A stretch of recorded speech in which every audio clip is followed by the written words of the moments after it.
Mwongeye kwirirwa bakunzi ba Rubavu Bansa. Uyu munsi twabazaniye ikibanza kiri ku mihanda ibiri ya kaburimbo, kikaba giherereye mu murenge wa Rubavu, akagari ka Buhaza, hamwe n'amashuri ya kaminuza ya UTB.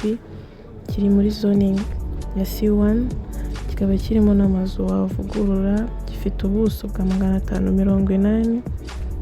Tukaba turi kugitanga ku giciro cya $45,000,000.